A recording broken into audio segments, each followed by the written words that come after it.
Walkabout is over, and it has been for 10 years, but we're just getting started talking about it here on Post Show Recaps. This is Lost Lives Live. We're back.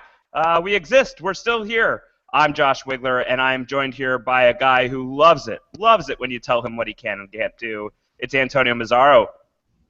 It's my favorite thing in the world, Josh. Do you have those TPS reports for me, by the way? Yeah, they are on the way. I know you wanted them by noon. I might be a little late. I have a game at 1, so I think I'm just going to be a little bit late on that, but I hope you're cool with that. You seem like a pretty chill boss. Yeah, I'm going to need you to deliver those to the rendezvous point there, Colonel. Is your last name secretly Nations, and Mazzaro is your middle name? Yes, Antonio Mazzaro Nations. Yes, that's my name. I like that. Yeah, you'll be surprised when you see me popping up in season 6 of your life randomly. You'll wonder, is this the same guy? Oh my God, it's the same guy. Is Randy your brother? He's a distant cousin, actually. Okay, so you have no problem saying that guy's a dick. He does actually kind of look like my brothers, so I don't want to say, oh, the guy's totally a dick. I could see you looking like Randy Nations. I could see you guys being part of the same family. Yeah, the Nations family, the United Nations family. The United Nations of Mazzaro. Yeah, it's like United Colors of Benetton, except not. It's not like that, really. No, we only have one color. It's white. All right. Well, here we are. We're back. Lost Lives is alive. Antonio, can you believe it? We're still here. We're still doing this after a few weeks away. I gotta say, I'm not shocked.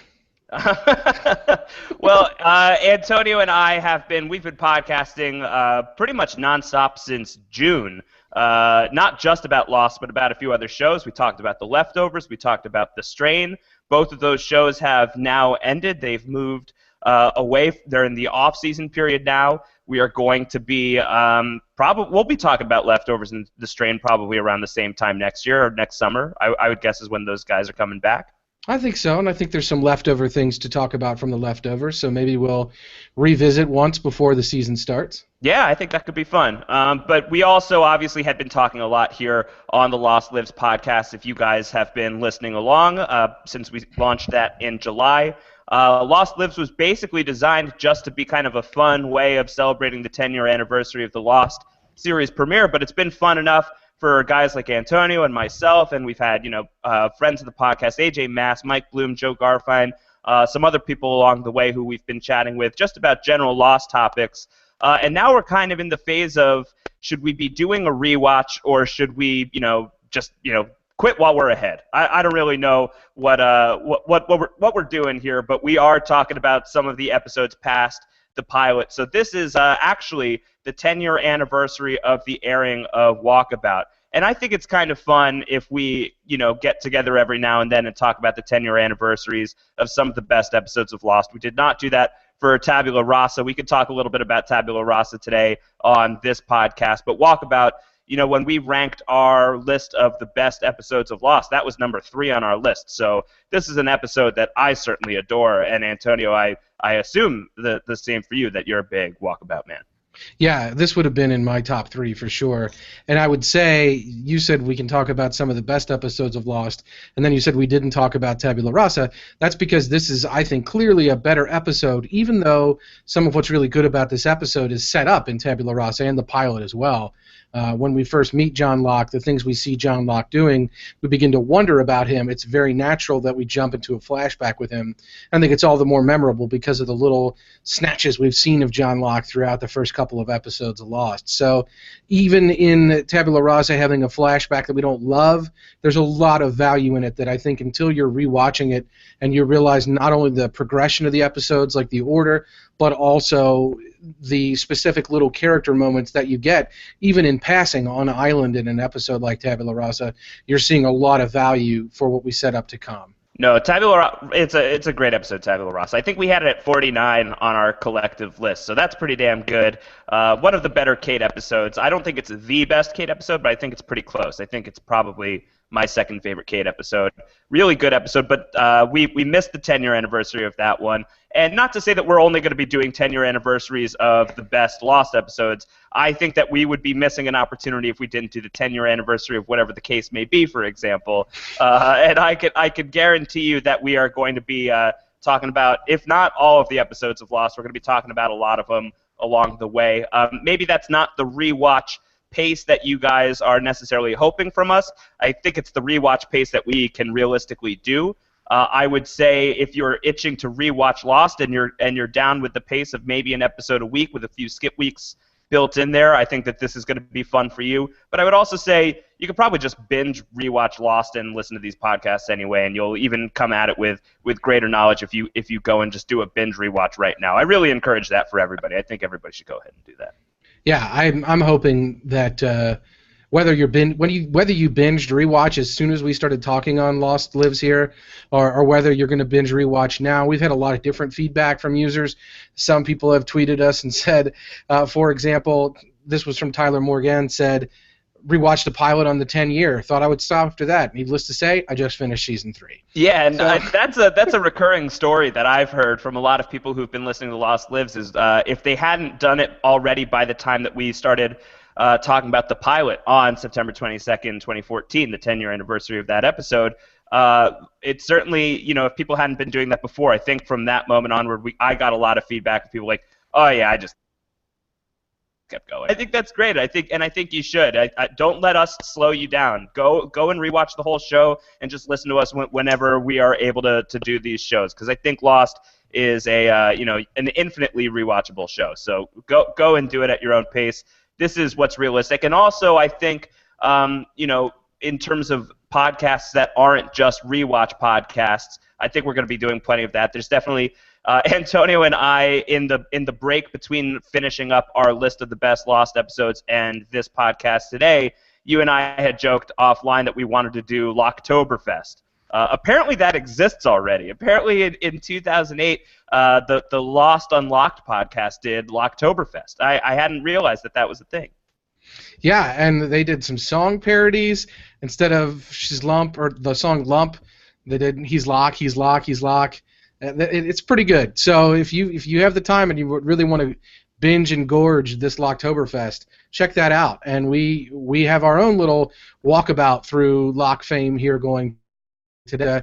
This is a show that you can continue to talk about for years after and probably not cover the same ground over and over again. So we've said that throughout as we're talking about Lost, but this is a great character. This is a great show. There's a lot of value in going back and revisiting. Definitely. And I had mentioned earlier in Lost Lives that I had attempted a rewatch that didn't go all the way through about a year ago, maybe a year and a half at this point. And I've been writing blogs. I've been blogging my progress in rewatching Lost. And so I think I got through season 2 and a little bit into season 3 before I had to stop. And I've been going back now that I started rewatching the series again, right now. But I'm going back and I'm revisiting some of my blogs, and I'm reading some of the stuff that I wrote, and these are things that I didn't notice on this watch through, and there are things on this watch through that I didn't notice on the last watch through. So you're always going to get something new out of the show, and sometimes you're going to miss some things. So it's very fun. It's very enjoyable to go and rewatch Lost, and Walkabout is a great episode for the rewatch, especially because you're in on the secret of Lost of John Locke's paralysis the whole time. So it's cool to see how the episode structures that. Yeah, and the series, so you really do see that if you're rewatching it. But this episode was meant to be one of those, now that within this episode, you can immediately go back and rewatch. You can play with your DVR. You can watch it on DVD again. This is not TV that was going to show once and then never show again. They were fully cognizant of the fact, and we've talked about this on the show a lot, fully cognizant of the fact that people could pause, rewind, re-record if this is the age of TiVo, this is the age of DVD sharing, not even the age of Netflix yet, but the creators were Aquarius? I'm sorry? The age of Aquarius? This is the dawning of the age of rewatching shows. Aquarius? John, no, I got nothing. That's all right. I'm out. Yeah, sorry. Is it kind of mean to make a hair joke with John Locke? It's I feel like it's not inbounds. Let's just say that. We could really go on a tear on Wigler Wig Watch with some of the John Locke appearances coming up on Lost. Probably not until, certainly not until Deus Ex Machina. But even I feel like in the early going of Lost, Locke has a little more hair than I remember. Yeah, he does, and I don't know at what point that becomes not an issue. I haven't tracked that. I'm not really a hunter. It's something to keep in mind, though, because even through Walkabout, like, he still has, like, some gray stubble. He's not shaving the whole thing down. Yeah. Which makes you wonder what happens when he gets on island, or when does he decide to make that move? I don't know. No, it's even on the island. That's what I'm saying. When does he decide? Does he shave it with one of his knives? I think he does, right? Maybe when Lost gets a bigger budget and they decide, people are watching this show, we should probably be shaving Terry O'Quinn's head a little closer. Let's just shave him up. Yeah, let's shave him up. No, so we'll get into all of this good stuff in a second. We'll talk a little Tabula Rasa, then we'll get into Walkabout. We are live. If you are watching this live, that is always awesome. You can talk to us online on Twitter. Antonio is at AC Mazzaro. That's 2 Z's and 1 R, and I'm at Round Howard, like Ron Howard but rounder. You can use the hashtag PS Recaps, and we'll monitor you there. Or if you're in our chat room, I know Antonio always is looking at that. So if you guys have anything fun to say along the way, please let us know. We'll talk about it on the show. And yeah, let's get into it. So, Antonio, what do you think of? Let's start with Tabula Rasa, which I wasn't watching as closely as I was watching Walkabout, but even that episode is pretty great, especially from a Locke perspective, I think. Yeah, there's a lot of good little just hidden things within that episode. Whether it's Locke making a dog whistle, which initially when you've seen Locke, you see the story with Walt. You see this weird guy sitting in the rain in the pilot. We don't really know what John Locke is or what he's about, but he's definitely different. And then he gives the classic line that you don't want to hear a stranger say to a kid, like, do you want to know a secret? And it's a little creepy, this John Locke. He's got the scar over the eye with the red, and he's had the orange in the mouth, and there's just a lot of weirdness about this guy. But we see in Tabula Rasa, he's seemingly a good dude, because not only does he make a dog whistle so he can help find Vincent, but he does that totally selflessly in that he does it for Michael. He does it so that Michael can have a win with Walt. And that's a pretty big deal for a character who you're not exactly sure what he's doing, and it's definitely weird that he told Walt he had a secret. We of course come to find out what the secret was, but in the moment when we're watching this for the first time, we really don't know. So there's a lot of really good John Locke stuff in this episode that bring the kind of what's going on with this guy along, and then we have a great moment, of course, in Walkabout where that really comes to bear, or bore, I should say. Yes, you should say bore. Yes. It's pretty fun how, yeah, you're right, like, Tabula Rasa gives you kind of this new layer of Locke. Up until now, he'd kind of just been this mysterious guy keeping to himself, a little bit creepy. The orange peel smile, even though that's good-natured, is also very creepy. Yes. Certainly what he says to Walt about, do you want to know a secret? You hope he doesn't have anything in common with Reverend Camden in that moment. And then you get to Tabula Rasa, and he does this great thing for Michael and Walt. And you're starting to be convinced that this guy is on the level, and then the ending happens, and the camera swivels around as Wash Away is playing, and John Locke has like this look of utter death on his face, and it's horrifying. It's yes, terrifying. those steely blue eyes. Like, what is going on there? Yeah, it's kind of amazing in the early going of Lost, like the big red scar he has down his eye. You know, he's going to have this scar forever, but I love how raw it is in the first few episodes of Lost. I feel like that really adds a lot to the possible danger of this guy. It does, and the shaved head definitely, whether or not it's closer on the sides or not, it definitely adds a layer of that. The fact that he's able to kind of whittle and fashion a dog whistle from seemingly nothing, really, I mean, we're talking pitch, man. We're talking pitch there. We are talking pitch there. There's some amazing stuff about Locke that I think we could even really get into today, about how he seems to have all of this knowledge. He tells the guy who works the Walkabout, he's like, I'm probably more qualified than you are. And right. There's certain aspects of what we come to know about Lost where you believe that might be true, and he spouts out all these stories about Michelangelo, and he does Norman Croucher in Walkabout. Norman Croucher. I don't know if you looked this up or if you know anything about Norman Croucher, but I did not. And I just looked it up today after watching Walkabout. And Norman Croucher, the double amputee who allegedly climbed Mount Everest. In popular culture, this is on Wikipedia. In Walkabout, the 4th episode of the American TV series Lost, John Locke incorrectly identifies Croucher as having climbed Mount Everest, a feat later accomplished by New Zealand mountaineer and double amputee Mark Inglis. So he gets it wrong. And I wonder if that's a continuity error, if that's a whiff on David Fury, the writer of the episode, Or is that at all a sign that maybe John Locke doesn't know everything the way that maybe he presents himself sometimes? Well, it's interesting. We talk about dog whistles. That might be a dog whistle to people who were in the know about Croucher and about what Norman Croucher's accomplishments were. That might have been a dog whistle moment where they were like, Norman Croucher never climbed Everest. Like, this is, I don't know why, this guy might be full of it. Like, maybe he...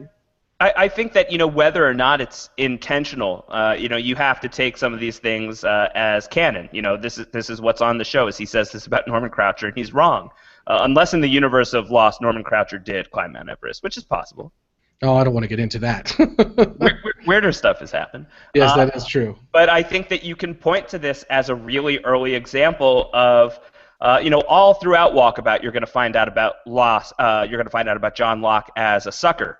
This is a theme of John Locke. Is he actually destined to be something special, or is he just some guy who files TPS reports at noon or gets yelled at by his shitty boss, Randy Nations?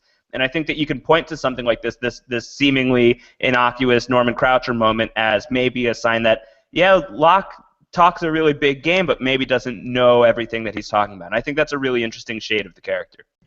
Yeah, I agree. And it's not certainly not a surprise that John Locke maybe has bought into things. This is something maybe he read and he believes, and it's just not true. This is a man of faith, right? So he believes on faith that if you're a double amputee, you can still climb Everest. And it's not to say that I believe that didn't you say Norman Croucher did climb other mountains, right? He climbed other mountains. Yeah, so it's not like this guy, well, let's not diminish the accomplishments here. He just didn't happen to climb that particular one. But this is a guy who still speaks to what John Locke is trying to accomplish, which is that even if you have physical limitations, you can still do great things. So he's not wrong in that regard. He's just wrong in the specific thing he might be able to do. And I think that's sort of an interesting way to look at John Locke.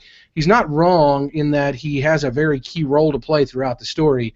He maybe is just wrong in specific about the very nature of what that role is going to look like. One of the things that I'm really excited to talk with you about as we go as far as we end up going with this thing, Antonio, is I know that you were disappointed with the way things shook out for John Locke, and I have been on the record saying that I love everything that happens with John Locke. I think that the way that his story ends is really amazing, and I feel like something like this really gives you a very early example of why the John Locke story is great. I should also say, just in case this isn't clear, that if you're listening to these recaps of a show that aired 10 years ago, we're talking full spoiler mode. So if you're running through Lost for the very first time, we're going to spoil the hell out of it for you. So that's just one word of warning, probably the only word of warning we're going to give on that subject. But anyway, yeah, so John Locke dies eventually. That's a thing that's going to happen. He's going to die midway into Season 5, and you're going to see his dead body as early as Season 4, and you're going to see the coffin containing his dead body as early as Season 3. So it's interesting that I know that a lot of people really don't love the way that Locke goes out. I'm going to be interested to see how that changes for you, if it changes at all, Antonio. And I think that this moment here is kind of an interesting little thing to track along the way, this Norman Croucher moment. Yeah, well, I mean, that we should track it because I am ultimately a little less satisfied, and it's the only thing that keeps me from saying that, bar none, far and away, John Locke is my favorite character. I do find his ending to be a little bit frustrating.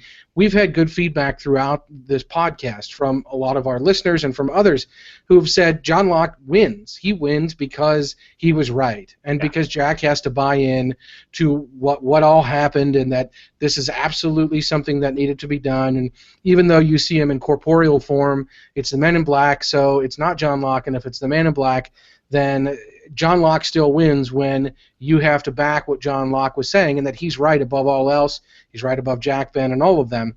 And while all of that is true, it seems to be Pyrrhic victory in that we don't know to what extent John really, truly got to experience that. You can buy into the flash sideways and the afterlife ending that happens, that John knew all along that he was there, but that gets a little too far afield for me.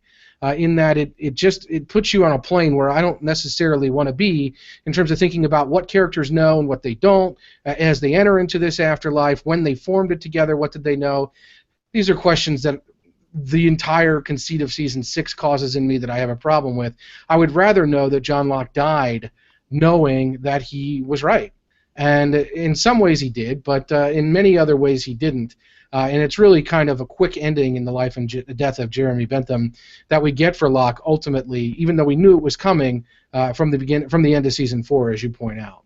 Do you think that part of that has to do with the fact that Locke is set up to be so special, that he's set up to be such a badass, and then the fact that it turns out that that's only correct from like kind of a spiritual standpoint in terms of what he ends up motivating other people to do? Do you think that's why people are bummed out about it? Yeah, and that's a very interesting standpoint in that I'm not going to get too crazy with this, but there are many spiritual leaders whose bigger spiritual message was in their demise and how they accepted their demise or how they faced their demise than it was in how they lived. Though their message of how they lived is very important, there are other things about how they accepted their fate or what they did with that all spiritual leaders, and I don't want to spoil anything like the movie Braveheart, for example, but that's the central ultimate takeaway with that. That's the happy ending for that character, even though it didn't end up so well at the polls a couple weeks ago. But yeah, there is a very interesting thing to be drawn from that. I wouldn't say that that's necessarily why some people are disappointed with it, that we have to draw. Like I said, I call it Pyrrhic victory. I would just say that it's kind of a takeaway that you have to draw if you want a happy ending for John, that you have to say, hey, ultimately he was right and he does win. I would rather have seen this character get to experience that. The biggest problem I have is we see throughout that he follows this blind faith so much that he does crazy things. He's manipulated into doing things like blowing up the submarine. And when he does things like this, they're missteps or they're really, unfortunately, very emotional. I mean, this is a man who there's a reason that he doesn't have a kidney and that he ended up out a window. And that's because he followed these things on faith and the desire to think he was supposed to do something important. So when that ultimately is not something that's vindicated in him as he lives, that's what's really frustrating to me. Well, what I like about that is, and you know, I'm sure we're going to be coming back to this a lot the more and more we talk about Lost, and it's something we've talked about a lot already in the podcast that we've done. I really like the way that it works out for John, and I think that that's because I don't view him as like this superhuman character, and I think that there was enough evidence along the way that he really, if he's not quite the sucker that the Man in Black paints him as later on in Lost, he certainly was at least part sucker. I don't know what the exact percentage breakdown between awesome dude and sucker is, but something, you know, it's close to 50-50. And I think that actually is one of the things that I really like about Jack's storyline as you go along through Lost towards the end, is that, you know, he was the man of science and Locke was the man of faith. And in the end, Jack kind of becomes the man of science and the man of faith. And I think a character like John Locke can be both a badass and a sucker. And I think that that's one of the things that Walkabout does really, really well in terms of painting Locke as, you know, this guy who you really thought he's the guy who has his shit together. He knows what's going on in this island. Look at the way that he's basking in the rain. Look at how much he seems to be enjoying himself. And as early as this episode of Lost, as early as Walkabout, you start to realize, well, maybe this is not a guy who has it all together. You know, he's got this telephone girlfriend he calls Helen, who probably is not actually named Helen based on what we come to find out later on about the fact that he had a girlfriend named Helen at some point in his past. There's everything that's going on in his work life. There's the whole him fooling himself into thinking that he's going to be able to do the walkabout, which, you know, he's no Norman Croucher. He can't walk. Norman Croucher can at least walk. It's going to be very difficult for John Locke to pull this walkabout off. So you get a lot of this stuff about how he's a bit of a delusional guy pretty early on. So I think it feeds in really nicely to the arc. Another thing that we've talked about and a lot of people have wondered about along the way on Lost was how much did they know about where they were going, and how early on did they know that stuff.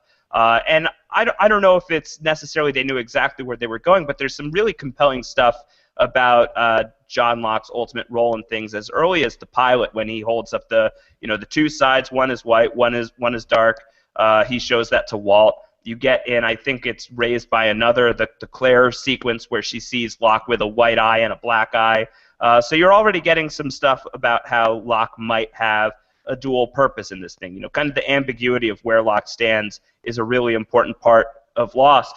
And I think in these episodes, at the end of Tabula Rasa and at one point in Walkabout, there's something that's really fascinating to me, which is it's right after Randy asks Locke to file the TPS reports, and he makes fun of him, calls him the Colonel and everything like that. It cuts to commercial, and you hear like the taxi cab noise of the monster, and it's lingering on Locke's face as that happens. And even at the end of Tabula Rasa, when the music fades out, there's kind of these like faint howls in the music that kind of sound a little bit like the monster. So they're already, tying him in pretty closely with that character, and of course the monster plays a big role in Walkabout. So I always just found that stuff to be pretty fascinating. Yeah, and I don't think it really matters whether they knew or not. Even if you want to say they didn't know, which seems to be the most likely, they did a fantastic job with setting up an answer or something that really played into so many things they set up earlier. And so even if they decided midway through this is what it's going to be and John Locke's going to play this role, even if that's a mid-season 3 decision or an early season 4 decision, it was a decision that was informed by what they had set up before about the character and the moments he had experienced. They knew those things. They freaking wrote them. So they didn't make their decision in season 3 or season 4 in a vacuum. It was absolutely influenced by everything they had done before. And I think, as you point out, there's then therefore a lot of value in a rewatch because they tried to make decisions that didn't go against things they had seen before, and as a matter of course in this particular instance they made decisions that were really supported by a lot of what they had already done. So that the moment in Tabula Rasa when he faces off with the monster is of course the best example of this. But you're right, you've got the little moment with the adding machine, which makes sense in light of the taxi cab meter printing and that sort of thing. You've got the end of Tabula Rasa. You've got all these moments, the backgammon moment. It's better than your checkers or whatever he says, So there's a lot of these great, great moments that really are informed by or inform the decision that was made, rather than necessarily set it up. They do set it up, but perhaps not intentionally. You said that there's things that maybe prevent John Locke from being 100% your favorite character on Lost. Have you ever said who has that honor other than Locke? Is that Sawyer for you? It would probably be Sawyer, only because I feel like his story is a little more clean in that respect. And there are some moments with Sawyer where it's sort of like a sine wave or something that he's up and he's down and then he's killing a frog and then he's a bad guy again and then he's a good guy again and then he jumps out of a helicopter and then he's LaFleur. And so I think Sawyer is ultimately probably my favorite character, but Locke should be. Locke is my favorite character pretty much right up until the point that he dies. Well, just because we're talking a little bit about Tabula Rasa, we can kind of put it to bed here. That's a great Sawyer episode. It is. There are so many really good moments for Sawyer in both the pilot and just the early part of season 1, right? I mean, Tabula Rasa is a Kate-centric flashback, and we don't have a lot of anything that informs other characters within her flashback. But on the island, we have all the stuff that's going on with Sawyer and the supplies and the marshal and everything that we know with the dying of the marshal and Sawyer with the polar bear and the end of this at the end of the pilot. There's just a lot of really good stuff that is happening with Sawyer at the beginning of this season. He's got the gun, then Boone takes it away, and then there's this huge fight about who can have the gun, and they're like, hey, why don't you give it to her? And everybody's and everyone's like, yeah, because there's no way she's the fugitive. Right, which is really, really funny. And Sawyer's immediately, I think, in Tabula Rasa, he's immediately starting his Sawyer game of nicknames. I believe, I forget what he calls Saeed, something racist. He calls Kate Freckles right away. Yeah, it's the first appearance of Freckles. Yeah, so this is character that really take off with Sawyer. He's less of the kind of southern accent bad boy and more kind of the yin to so many other, to Jax Yang in many respects. I'm not going to talk about Sawyer and Jax Yang for too many moments here, but yeah, I love Jax Yang. You love the Jack Yang? Big fan of Jax Yang. Yeah, well, I can understand that. I like Sawyer's yin a little better. Yeah, I know you do.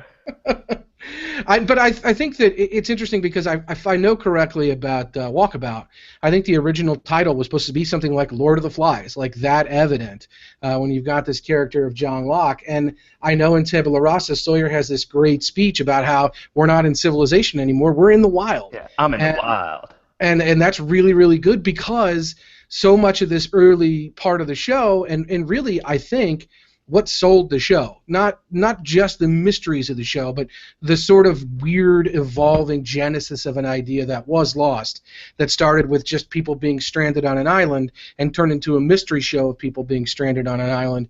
The whole how would you rebuild society? What would come out of you? What would it look like? That was what Survivor was really big on selling as a storytelling device in the early parts of the run as the success of that show, and that's no doubt a big influence on what people thought Lost could be and why Lost is such an appealing show to so many people. It isn't just a sci-fi show. It's about people like Sawyer saying, I'm in the wild, and seeing how that plays out. What decisions are you making differently? How are you hoarding supplies or looting? What hierarchies are forming? And that's all really, really good for Sawyer because he has a really key role to play in all that. Him shooting the marshal and missing. That's brutal. It's so tough. That really sucks. And I love the moment when he's come out of the tent, the gunshot has sounded, and he's trying to like talk to Jack about like, I know you're a doctor and everything, and this is not what you do, but it had to be done. And then you hear like the gurgling from inside of the tent. And Jack rushing in and saying to Sawyer's like, you shot him in the chest? And he goes, I was aiming for the heart. You missed. Yeah, you punctured one of his lungs, and now it's going to take him several hours to die. Yeah, I think if you're gonna euthanize a guy, just it's shoot him in the head. Full measure. Shoot him in the head. Full measure, no half measures. Yeah, like right here is probably a good call. Right around here, right between the eyes is where you want to go. Just in that Bindi area. Yeah, you don't want to just shoot in the chest. Not great. No. And underreported story that this is probably Jack Shephard's first kill. He goes ahead and euthanizes the marshal there. Yeah, and that's the whole, we have to reform society and we have to do things differently than we would in different circumstances, that we may have to actually exercise mercy in killing. And Sawyer is ready to do it. Sawyer is the one who it comes in saying, I know it's not who you are, but I can do it, and it had to be done. And Sawyer tries to do it what he thinks is the humane way. So this is already a different shade of Sawyer in Tabula Rasa than just this one-dimensional, sarcastic, jerkish bad boy. This is a guy who is trying to do the right thing by this marshal, and maybe he thinks by the right thing by Kate.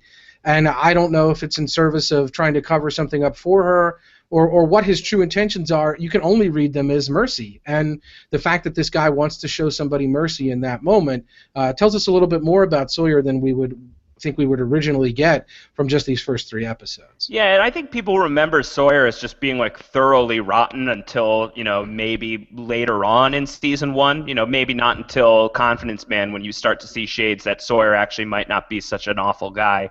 But even after this moment where like he didn't do it because he wanted to do it. He didn't kill the guy because he's like, oh sweet, an excuse to kill somebody.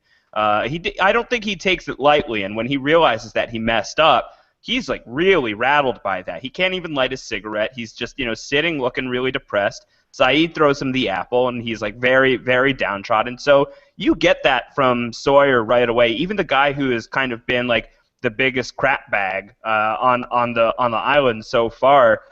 Even has like some shades of goodness in him, or at least shades of regret and feeling for other people. So every time I go back and watch that episode, actually, I'm always surprised at that aspect of Sawyer that shows up so early on.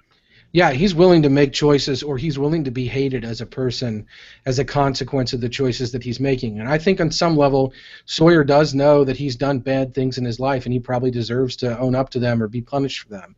And we see that pretty early on, that he's willing to take criticism and essentially make himself an outcast for the decisions that he's made, even in an instance where every fiber of a person's being would be to draw closer to others. He's willing to set himself apart. And I think that part of the interesting thing about Sawyer is the dawning realization that he's going to need these other people in order to survive. Whether it's getting glasses that are fixed and to make his life less headachy or whatever it is, or whether it's truly drawing close to people to try to work together to fight these outside forces, he has that dawning realization throughout season 1 and into season 2 where he really needs to draw closer together and trust people and count on them. But he's a person, obviously, who has issues with all of those things because of what's happened to him in his past. And he feels like a giant piece of garbage coming onto the island, but he has moments of redeeming qualities that kind of play out, even from Tabula Rasa, yeah. Well, let's get into Walkabout. So today's the 10-year anniversary. Right in here. It's the 10-year anniversary. Where were you 10 years ago today, Antonio? Shoot, I was working on a political campaign for George Clooney's father for Congress. Oh my God, was he a Lost fan?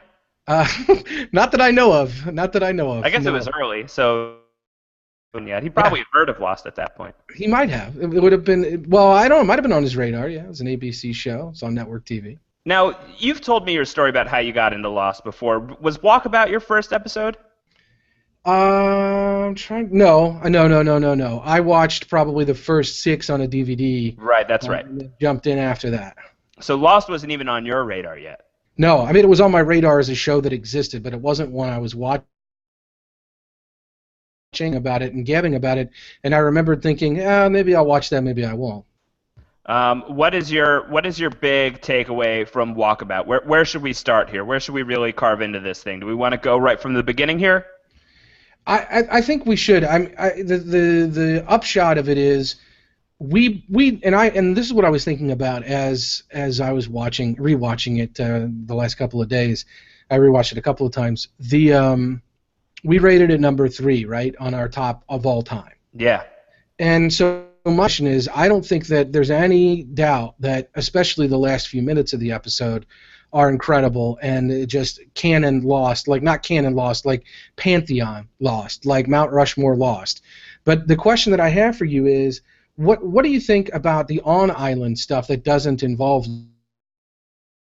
Locke? With Jack and Rose, I'm thinking about, or the stuff with Shannon and Boone and all of that. Is that just standard season 1 Lost, or is that transcended as well? Well, it's fairly standard season 1 Lost, but I tend to love standard season 1 Lost. So do I. That's really my speed. Is that stuff transcendent Lost? No. I think it's really the John Locke storyline of the episode that's really transcendent. The flashbacks, him hunting for the boar, him, the very first shot of the episode of him waking up in the oceanic wreckage on the day of the crash and wiggling his toes for the first time, and that, the ending of the episode that bookends that scene, that stuff with the Giacchino Ascendant Lost, and that is, for me, worthy enough of elevating this episode to top 3 status.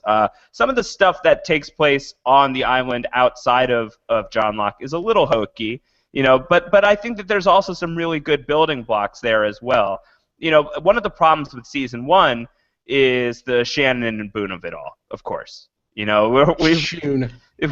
beaten the crap out of Shun, as we've talked about them here on Lost. They should be banned from the episode. But you also got to think of it this way, Antonio. If Shannon doesn't tell Charlie, go get him some fish, we don't get this great scene of Charlie and Hurley, their first time really broing out together, going fishing, and just having a laugh and having a really good time.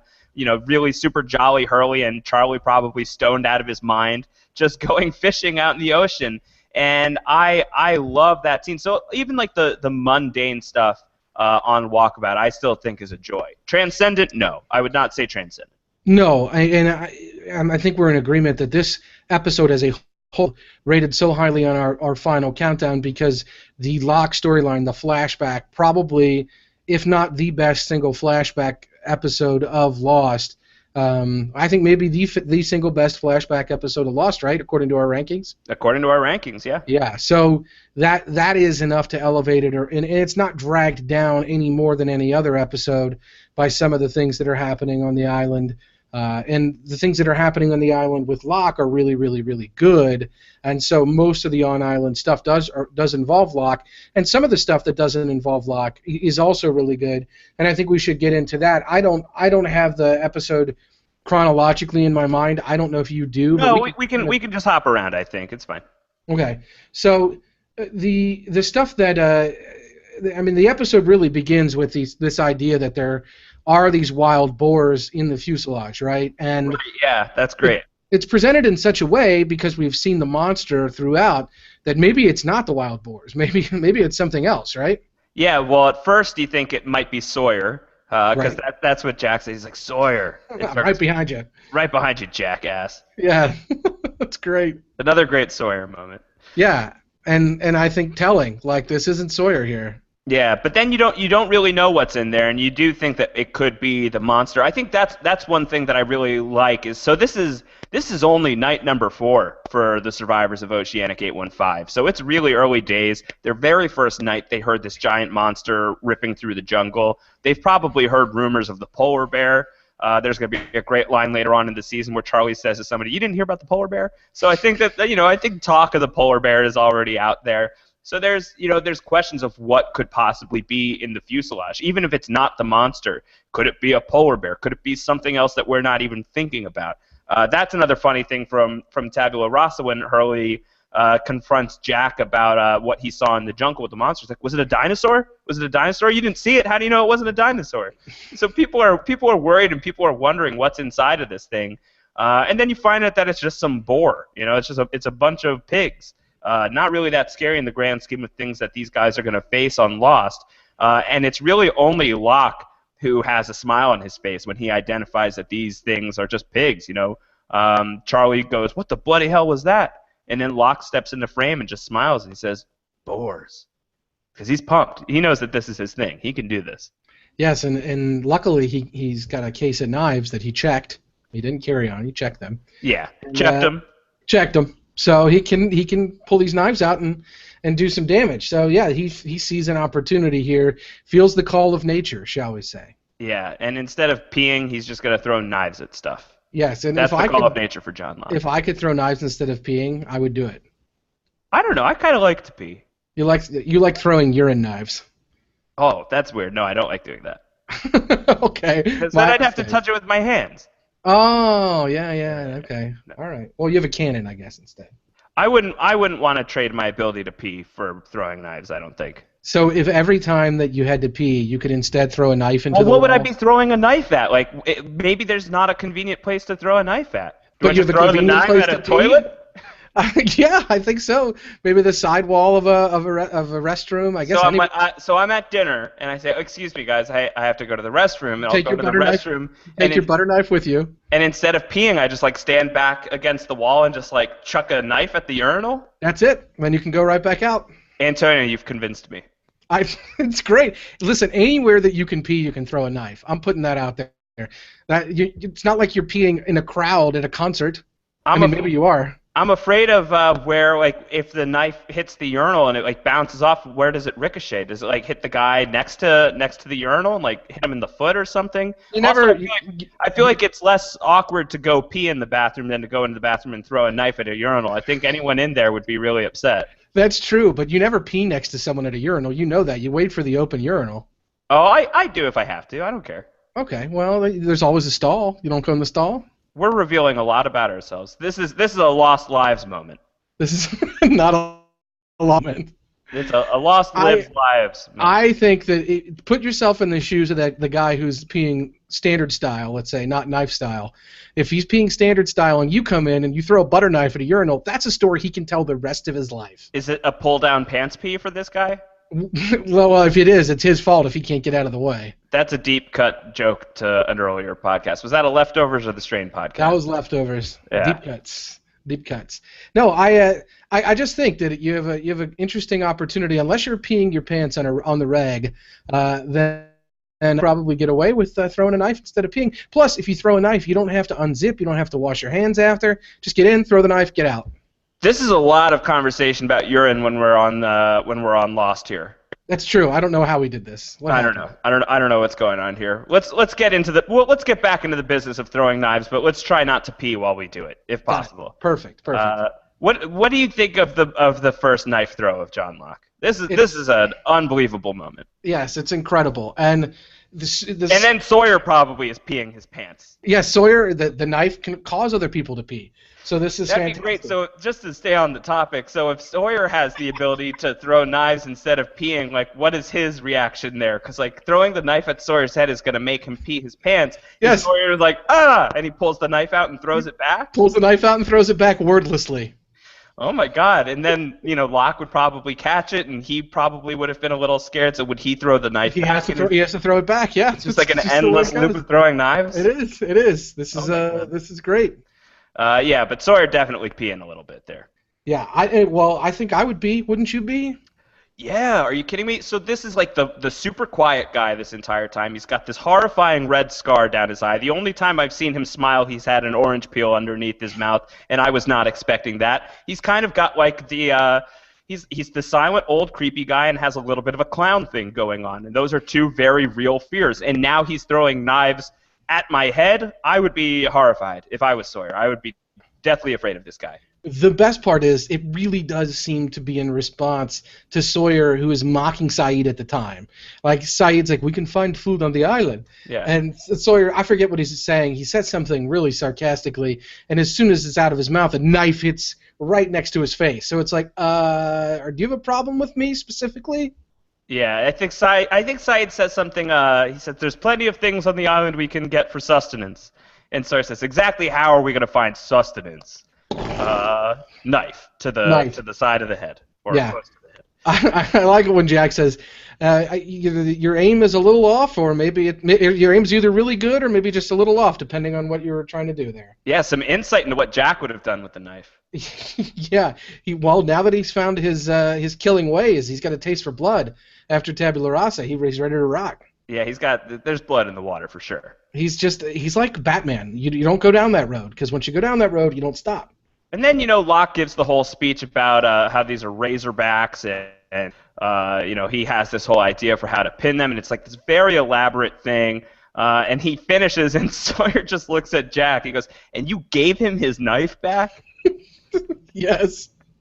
I really enjoy the Sawyer-Locke relationship. It's a bit of a slow burn in the first season or two, but these guys have a real bond that they don't even know about yet because of Anthony Cooper. But I really like how Sawyer just kind of ribs into Locke, and eventually Locke is going to give it back a little bit.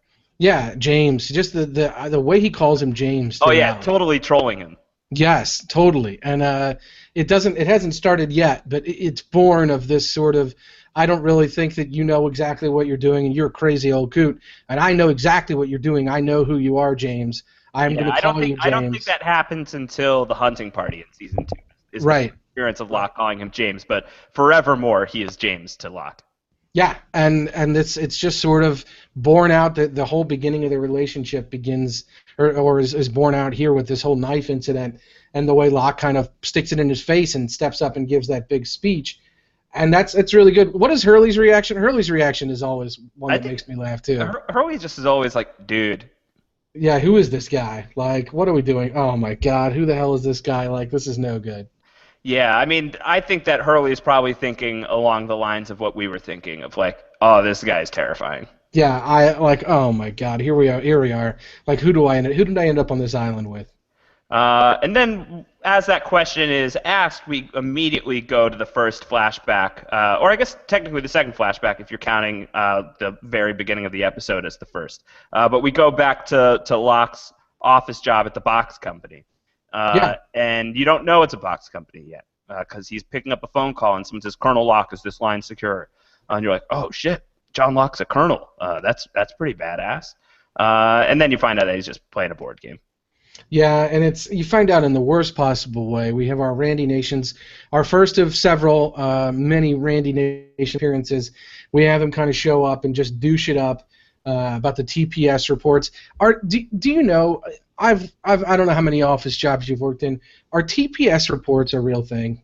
I think they only exist in Office Space. Yeah, and so is this totally a nod to Office Space? No, I do think that this moment is a nod to Office Space. Absolutely. I think that Randy Nations is definitely the Lumbergh of Lost.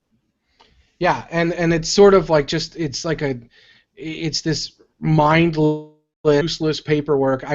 If I remember correctly, in Office Space they talk about putting cover sheets on your Right. TPS reports, which just seems to be useless on top of useless. And so I think it's very much meant to show Locke is not only not a colonel and fantasizes about being something that he's not.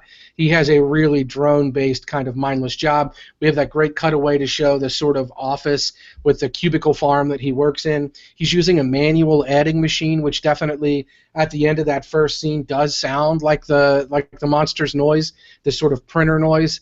He's not even using like a computer. He's manually adding things on like a printer tape machine, which is sort of crazy to think about. Yeah, I think Office Space is definitely what they're trying to hit at here. And it was only 1999 when that movie came out, and it's 2004 at the point that Walkabout is airing. And I think that people are still quoting Office Space at that time in 2004. I know I was. So I think that that's like it's a shortcut into saying, yeah, this guy who's a real badass on the island has a pretty normal life in the real world. Just pretty basic guy. Yeah, full of corporate acronyms and corporate speak, and a mid-management boss who's just kind of walking around, not seeming to do anything except being a doucher.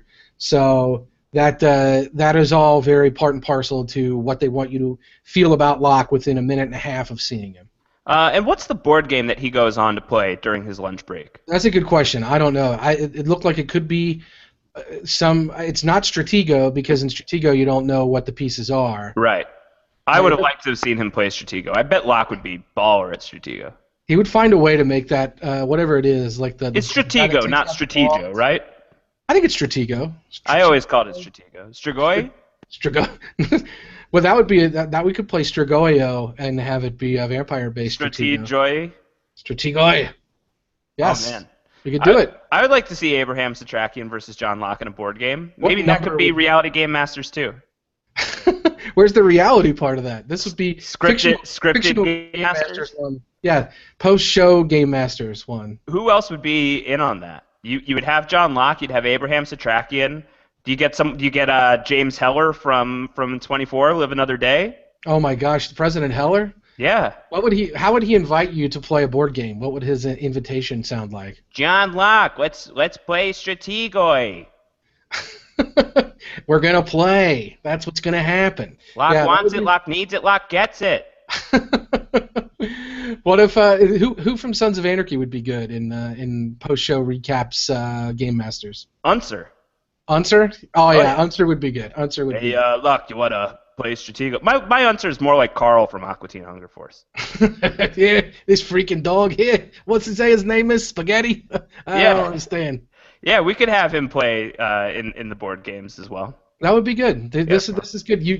It sounds like we're drafting a team almost like AJ Mass drafted a Lost team here. Oh my God! Yeah, a lot of nefarious types or really intense people in this room together. Older types, like crotchety old dudes. Yeah, who are just gonna maybe wear like the thing where they wear the suspenders and the spaghetti strap T-shirt with the duress shorts with the socks pulled up, and it's in the summertime. Locke is like the nicest of that group that we mentioned. He really is. He would be taken advantage of by all these other guys. Yeah, it would be bad. Anyway, John Locke is a board game player, and he gets, we have the Norman Croucher conversation here, and this is I think this scene is interesting because certainly when you go back and you watch Walkabout, knowing what you know about John Locke at the end of the episode, and certainly what you find out about him throughout Lost, you can see, obviously, what Randy Nations is talking about when he's like, you can't do any of this. You can't go on a walkabout. He doesn't say you're paralyzed, but that's what he's saying. You're paralyzed. Do you think that this is like it's too telegraphed, or do you like the way this scene plays out? See, I think that Randy Nations is good enough kind of undermining him in the first moment that I don't think it's too telegraphed in the second moment. You just think this guy is a guy that undermines John Locke constantly. Because he's the cool kid in the office and he's picking on the loser. Exactly. And the other thing that's happening in that scene too, and I don't know if I'm looking through my notes here. I don't know if I wrote down the guy's name or if we even know it, but his coworker that's sitting there, G12 or whatever his code name is. GL12. GL12. GL12 is like, oh, you're going to do it. That's great. And so he's not saying you can't do it or kind of like face palming or saying it's a really bad idea. He's kind of about it. He's okay with it. So it's a bummer that we never see GL12 again. Yeah, because this is somebody who was Locke's friend, and we don't see too much of that on the show. Locke We doesn't see have friends other than this guy. I think. I think right, these well, guys that he like doesn't pay for, right? It would be nice if there was just like one moment out on the island where he's like, I miss GL12. I miss GL12. I miss our strategoid time. Yeah. But yeah, like there's gonna be the moments where like people are putting messages in bottles to bring onto the raft. Why didn't Locke write one to GL12? Yeah, with some coordinates or some sort of rendezvous point. Yeah, like sent him like a backgammon piece. He's like, your move, GL12. It would be like the longest played game of backgammon of all time. They would just converse through messages in a bottle. Do you think that Lost missed an opportunity to not do the GL12 flashback episode? No. Are you sad he's not in the Flash Sideways? I'm not sad, but like I said, I do think that it's interesting. We find here in this episode that when John says that he mentions in this scene, he mentions Helen. Helen comes up and Brandy Nation's like, "Oh, you have a girlfriend, huh?" And he's just kind of laughing at that idea, and that's when he gives him like you can't. None of this is you. But his coworker does know about, like GL12 knows about Helen. So Yeah. the question is, what did Locke tell him about Helen? Did he because we know what Locke's like grand romantic gesture plan is going to be. We know that Locke has bought 2 plane tickets to Australia, which is pretty penny, by the way, and he hopes that this Helen, who he is paying to talk to him, $89.95 an hour or something to that effect, he wants to bring her with him to Australia on this Walkabout, this grand plan. So he seems to be pretty close to GL12, and that GL12 knows about Helen and thinks that Locke might be taking her. GL12 definitely the best man at John Locke's wedding to phone Helen. Yes, to phone Helen. Yes, exactly. And I don't know if they're just coworkers or if they. I don't know how much GL12 knows about all of the things that John has clearly studied. If they're just game bros or if they are game bros and history bros and strategy bros and knife throwing bros and all. I feel like GL12 is like Locke's first boon, just like the guy who just blindly listens to and accepts every single thing that Locke says as gospel. I think that's probably most likely, right? Like he's Locke's first follower, first part of the flock, Locke flock. Oh yeah, I like GL12 so much right now. Yeah, I never really thought about him before, but yeah, there's a lot of interesting things if you want to think about what we know about John Locke, his trust issues, the way he brings people in, the way he takes things on blind faith, the way he is sort of a messianic in his belief of what he's supposed to do. That you can see that if he's working at this dead end job and here's one of his coworkers stuck in a dead end place, you would probably follow what this guy was saying and then lap it up and arrange to play board games with him and just hang on his every word. Like you can see that even in that moment, even in the little job that he's got, you can see how John Locke might inspire people around him to kind of follow him, which is a very interesting thing as we transition a little bit. I think that we should talk about, I mean, I don't want to talk about it fully, but we need to put a pin in that for when we think about what does the smoke monster see when he first sizes John Locke up on the island. What does he see in him that causes him to let him live? And if he sees in him this kind of guy that could convince people to do things, that is sort of this messianic type figure who people might say he knows what he's talking about because he's so fervent in his passionate belief, then this is the guy that I want. This is the guy that I need. This is the guy that I'm going to use because people will follow him and do what he says later. Right. Well, that's always been part of my read on it, is that the monster views Locke as a malleable guy, somebody who is going to, Locke could be the GL12 to the monster. That Locke could be the guy who just listens to whatever the monster tells him to do if he gives him the information in just the right expertly crafted way. I think he sees Locke could be G Locke 12.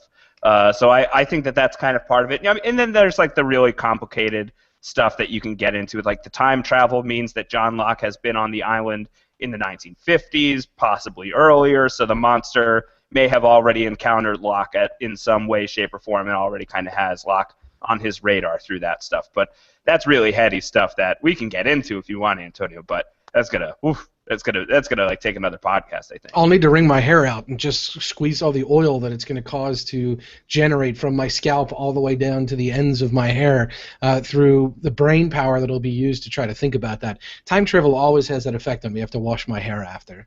Is that true? No.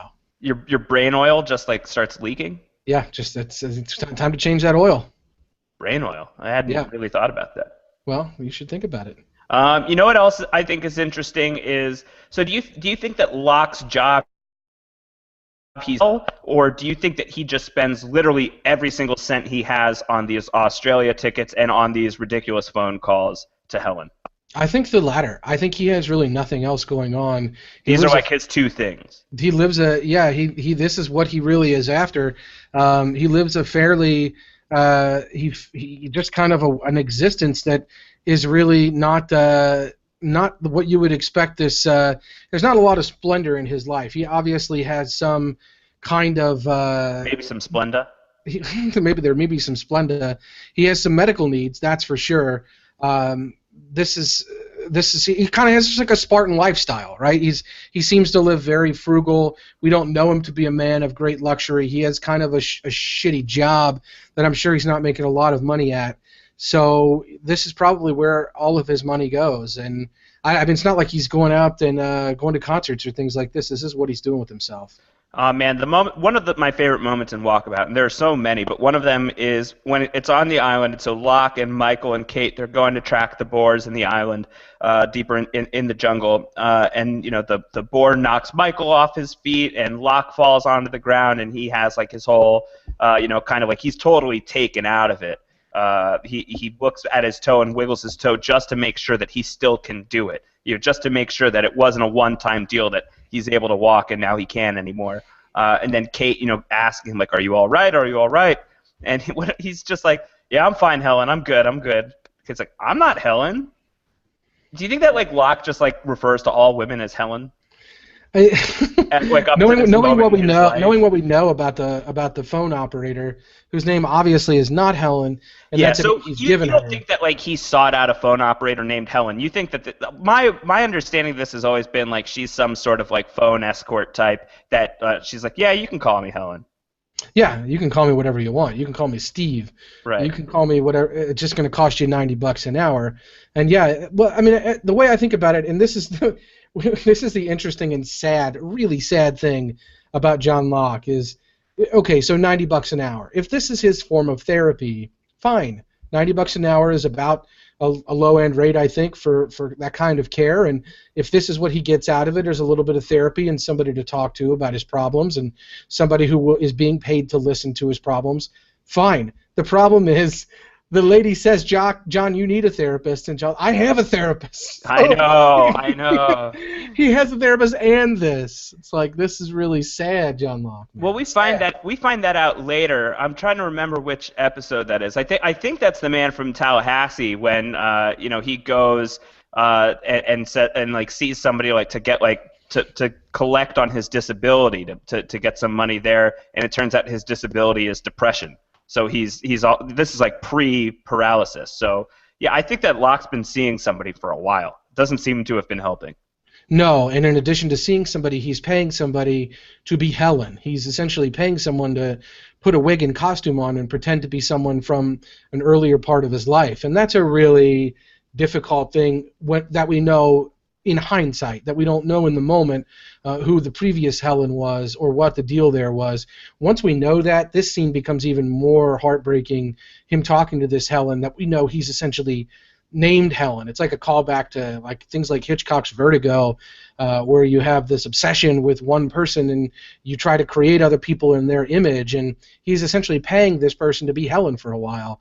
And that's really sort of frustrating when you think about the sadness of John Locke. And the scene where he's talking to Helen, I didn't realize at the time, and I don't think, as many times as I've rewatched it, I don't think I ever noticed it until this time, the little machine that he's got on the side of his bed. I'm presuming that's some sort of muscle machine to try to help his legs stimulate. Is that your read on that? I honestly haven't even really paid that much mind to it, Antonio. I guess I got to watch Walkabout at like 103rd time. Well, that's kind of, I was watching it with a really keen eye this time, and I'm like, what's that weird little machine he's got there? And there's some sort of Is noise he like strengthening for the Walkabout? I don't know what he's doing. I don't know if he's like. My mom had knee replacement surgery. They give you a machine to sort of move and stimulate your leg while you're sleeping, and to make sure that you don't atrophy, to make sure blood clots don't form, that sort of thing. And so I'm sure that if that is what's going on, that it's somehow related to that. But it's perhaps representative of some hopefulness. I don't know how much we retconned in exactly how John was hurt or the upshot of that, and there's a lot of mysticism surrounding that. One of the famous "Don't tell me what I can't do's" is the turnaround that I think the doctor gives him, right, when John says something about falling out 8 windows and not really being alive, and the guy says something like, "You just fell out 8 stories and lived. I don't think we should talk about what you can't do." Yeah, that's right. So there's a lot of callbacks to that later on down the line. And so I don't know if early on the decision was made that John's condition was mental or could be overcome through some non-spiritual means. I say this because one of the things, and one of the really the only things that takes a little bit of the wind out of the sails for me in terms of Walkabout is how John becomes re-paralyzed on the island in season 1. Oh, in Deus Ex Machina. Right. And I don't dislike that. I don't know when we know what we know about the grand mythology of the show. I don't know why that happens. I don't know if that's something that happens because of something up here with John Locke or something extra from outside of John Locke that has more to do with the island. I don't know what we're meant to think. Yeah, well, you never really get a clear answer of why John Locke is able to walk to begin with. Right, and it's easy enough to chalk that up to the island.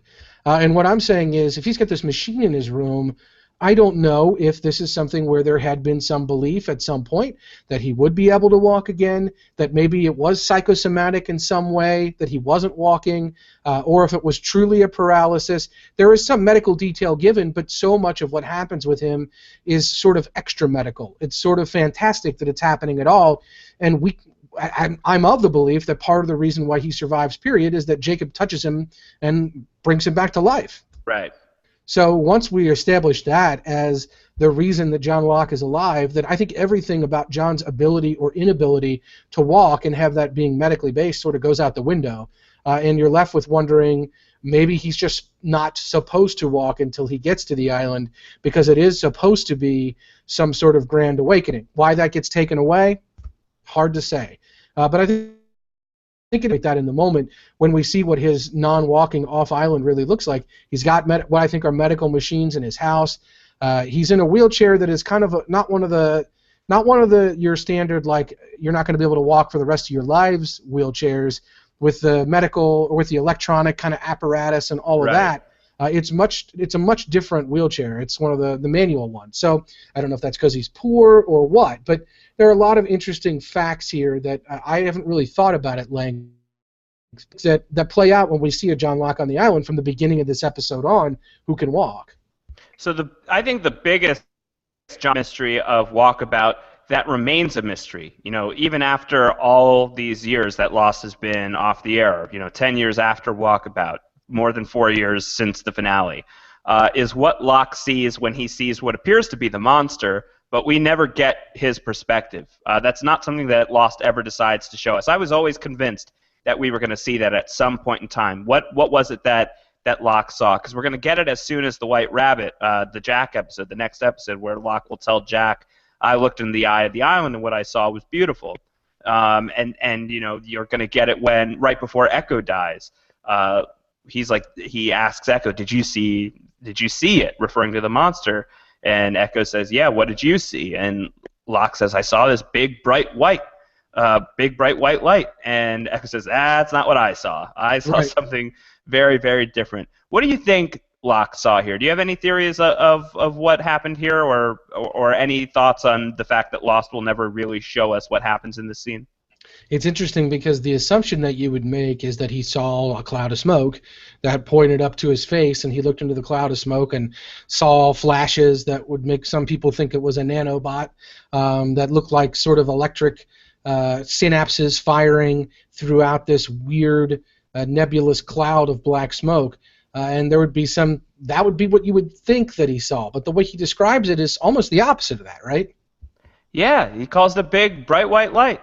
Yeah, and I don't know that the man in black, I don't know that Smokey has the ability to manifest like that. If he does, it's not something we ever see.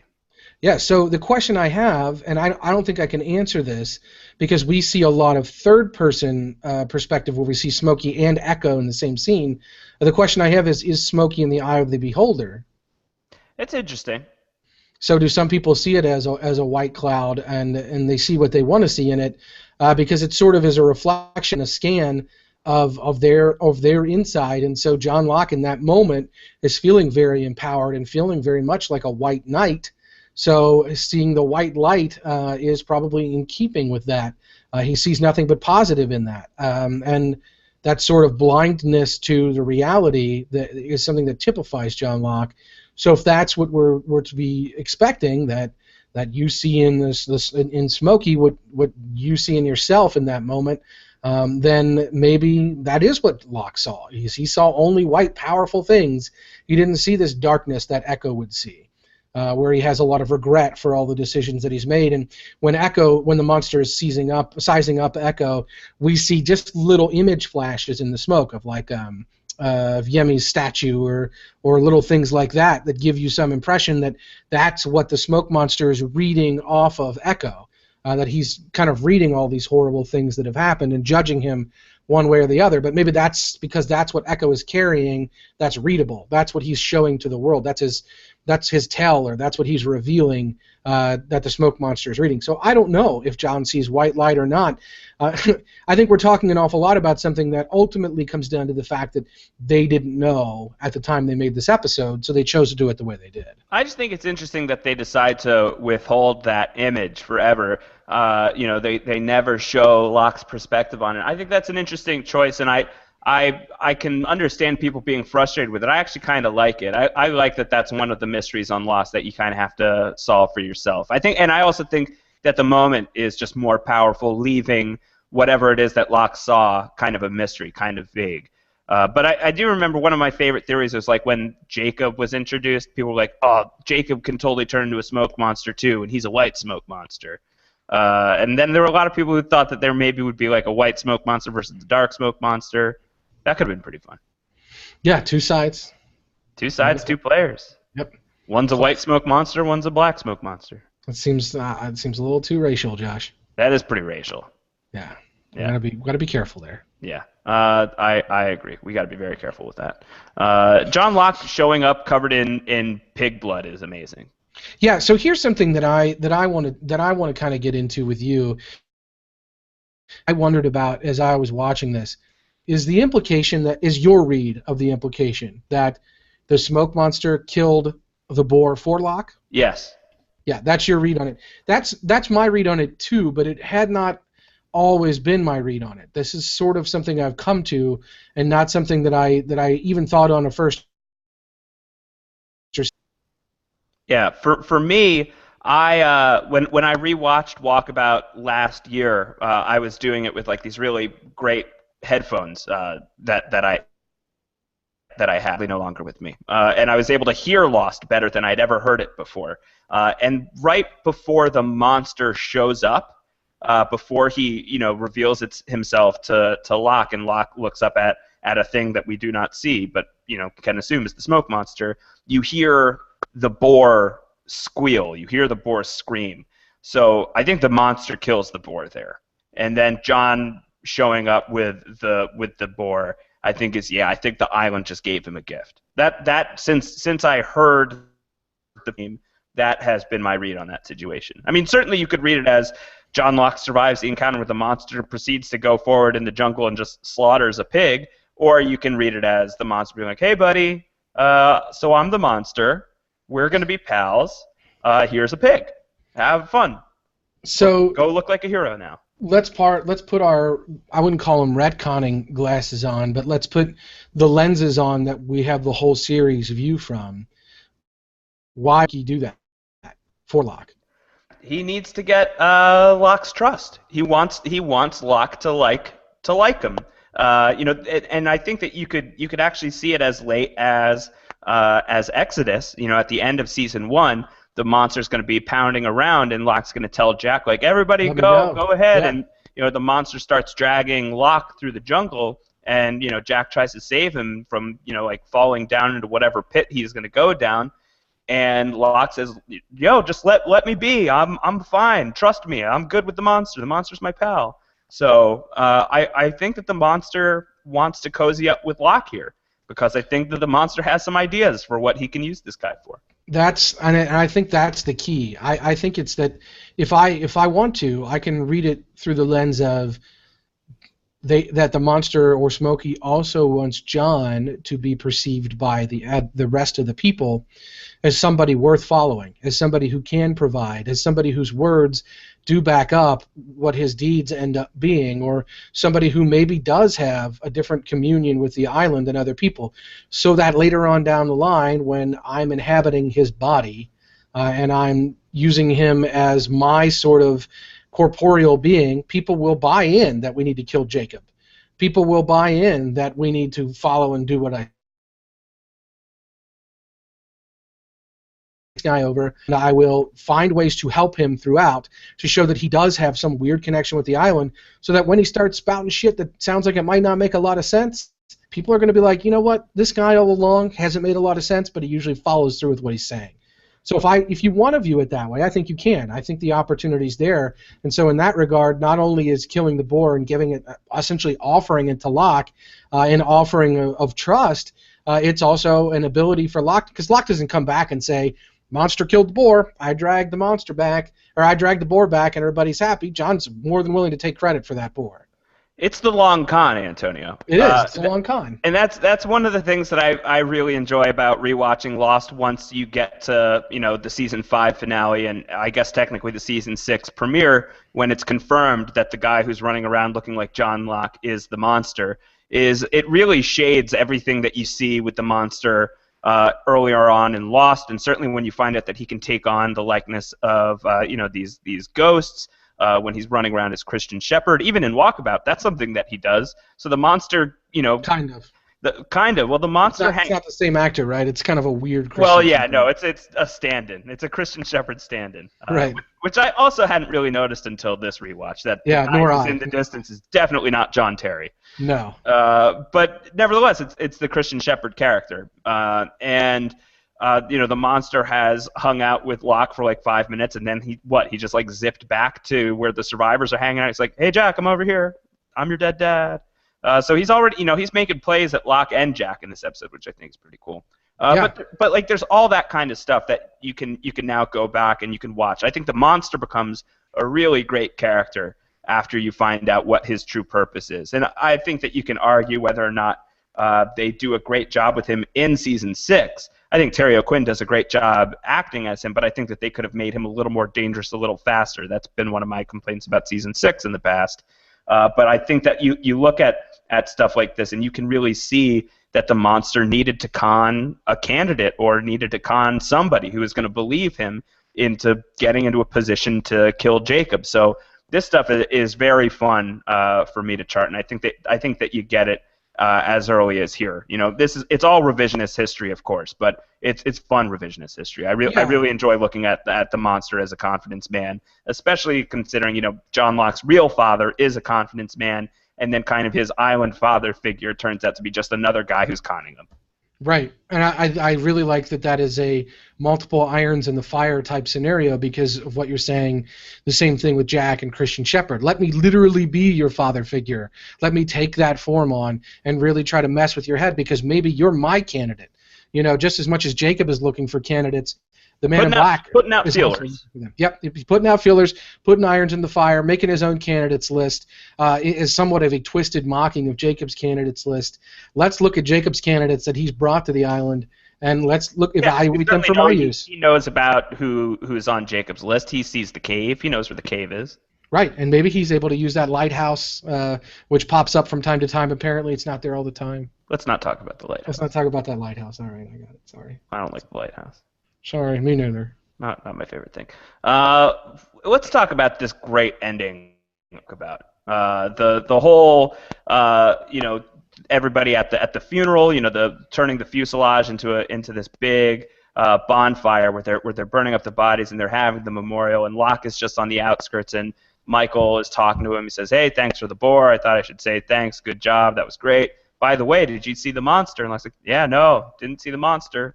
And he's just like looking off in the distance, really focused on something, and it's the wheelchair. And we get the big reveal of John Locke was indeed paralyzed before he came to the island. I think we talked about what is it about this episode that makes Walkabout a top 3 episode of Lost, and we've talked about a lot of really good stuff in the episode. We also didn't talk about a lot of stuff, but I just think time issues wise, we're probably not going to be able to get into everything, and I don't think that you could get into everything. But this ending of Walkabout, I think, is one of the top endings of Lost. Certainly a top 3 ending for me. Me too. And as I said earlier in the podcast, I think it is so informed and set up not only by what happens in this episode, but it does what Lost, especially in season 1, was so good at, and which I think that Lost probably knew that it was so good at and started doing on a different level. Let's take a larger look at this. Lost has been criticized for being a show about mysteries that the creators ultimately said it's about characters. And I think if you look at what happens with season 1, the show is about characters. I mean, we can't criticize it. A lot of what we want to know is what's going on with these people. So when we see John Locke in the pilot giving the weird speech to Walt, saying he has a secret that we don't know, and then hearing earlier in this episode that it wasn't this episode, it was Tabula Rasa. It's repeated again. Walt comes to Michael and Walt says he told me he had a secret, and Michael's like, a secret that you can't tell me? I'm your dad. I'm closer to you than him. And Walt said, if you were closer to me than him, you'd find the dog. And all of these things that are keeping the mystery of John Locke present throughout episodes where John Locke is not the main character, or he's just sort of this background character. When we get an episode that starts to reveal more about his character, we've been begging for it because we've wanted to know what's up with this crazy guy sitting out in the rain who barely says anything. And then when he says something, he tells a little kid that he has a secret, and we, the audience, don't know what that secret is. When we see him later, he's able to whittle a dog whistle out of nowhere, but he's a good guy because he gives the dog back to the dad so the dad can take credit.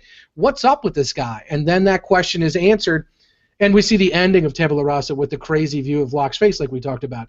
So then all of those things are in service of this episode and the flashback that we get. And even what's happening throughout the episode is in service of saying, okay, this guy's a little bit of a fraud. He's maybe not what he wants to be, but his rebirth on this island is the opportunity to be not a nameless, faceless corporate drone, but somebody who can really embrace what he's calling his destiny and all of these things throughout. And maybe that's why he's really feeling really good. And then the twist, the turn, the punch that you really don't see coming is, no, like, it isn't just that. It's that the guy couldn't freaking walk before he got here. Holy cow. Because that not only turns Locke on his head, turns the whole show on its head. Yeah, it's a game changer for the show. I think that's something that really can't be overstated enough about why Walkabout is great, is because it really, that's the moment where, okay, so there's like magic and crap that's happening on the island. It's not just a survival situation. It's not that this is Land of the Lost and there's dinosaurs and polar bears in the woods, although that might also be the case. People are healing here. Things are happening to people that should not be able to happen. John Locke should not be able to walk. And the fact that he is able to walk means that there is very concrete evidence that supernatural stuff happens on Lost. And that's a huge thing to have happen in the 3rd or I guess 4th episode of your series. Yeah, and it is stacking because it's in keeping with a lot of questions that the show is asking throughout. The characters are asking, where are we? Where are we? At the end of the second, we have the in Tabula Rasa, we have the recording, the message Rousseau has left about something got sick and they all died, and it's been playing for 16 years or however long it's been on a loop essentially, and you get a really kind of disturbed and unappreciated by that. They literally don't know where they are because they know they're off course and they know people aren't coming. We have these weird monsters that are on the island that aren't polar bears or warthogs or animals. They're something that are definitely bigger than that. Charlie at one point says that boar or whatever, yeah, that was just a baby version of what killed the pilot. Like, this is not what killed the pilot. So these are questions that the show is sort of asking throughout all of the episodes that we've seen to this point. And then to have this be the biggest part of that stack, the piece of if you're building dominoes or a house of cards that causes it all to come toppling down and make you realize you don't know anything about where they are, and the game has truly changed, that's a really, really significant moment. That it is also done so emotionally that Terry O'Quinn knocks it out of the park from an emotional perspective, from a character perspective, that all of it plays into this guy that we've gotten to know and ask questions about, and then that all of that is piled on top of just the way it's pulled off from a directorial standpoint, the staging. We had some really good feedback. I don't know if you have it handy about the music cue at this Sure. moment. Yeah. The Giacchino of it all. It's just The incredible. Giacchino of it all, yeah. Alex Kuntz sent in some really great feedback about that, and that particular song that was used, that music cue that was used. I'm looking for the feedback right now. Do you have it handy? Yeah, I'm looking at it right now. Yeah, it's talking about Alex talked a lot about just the Locke music and how it keeps recurring over and over again. At the end of Walkabout, and at the end of Deus Ex Machina, the big swelling Giacchino score. It's some of my favorite music in the series. Yeah, and it's that kind of big moment cue. It's that locked out again is the name of the cue, and it's so just perfect for it's these minor keys and their drums, and it's sort of like sad, but it's also sort of weird. Everything about that moment, what it says about the character, how it's presented, what it does for the series, it's transcendent in terms of the ending for all of those reasons, not just because it's a great twist that this guy can walk on the island, but because of what that twist represents for the series itself, for the way that this storytelling device, which Lost is really taking advantage of and bringing into the popular consciousness, even though it's been used before and it would be used again, Lost, it really shows how Lost can benefit from that, where you've got the last scene of the flashback be the real hook. And be the thing that leaves you talking, that the flashback can introduce as many mysteries as it answers, is something that Lost gets really good at pulling off. And in the moments where the flashback does nothing, end up really disappointing. So we've got our Stranger in a Strange Land, or we've got episodes where people are on pot farms, or the flashbacks don't ultimately add anything to the equation. It's because there are so many good game-changing flashbacks like this that those flashbacks seem all the worse by comparison. And I think also like pairing the reveal with the music, of course, being it's a hugely emotional moment for so many reasons, and I think it's the whole like don't tell me what I can't do. That line I think it's such a clutch line on Lost, and I think that's a line that a lot of people remember. And I think it's kind of like the moment is sort of it's frightening, it's jaw dropping because holy crap, what does this mean for what this island is capable of and what this world is capable of, but there's also like it's empowering too. It's like you probably shouldn't you should never accept somebody telling you can't do something, because if this guy who is paralyzed can come find his destiny and walk around and do everything he wanted to do, you can do it too. So it's really a lot of stuff at play in the ending of Walkabout that I think just makes it such a monumental episode of television, not just Lost. Yeah, and that is 100% correct, and I think that as an addendum to that, John Locke, the character, as we see throughout season 1, Deus Ex Machina is a really good example because there's another great emotional moment at the end of that episode. I love that ending. Yeah, it's so fantastic, and he does some pretty crazy shit. He does some things that we shouldn't let him get away with. He basically kills Boone. And he is blind in his pursuit of what he thinks he's supposed to be doing.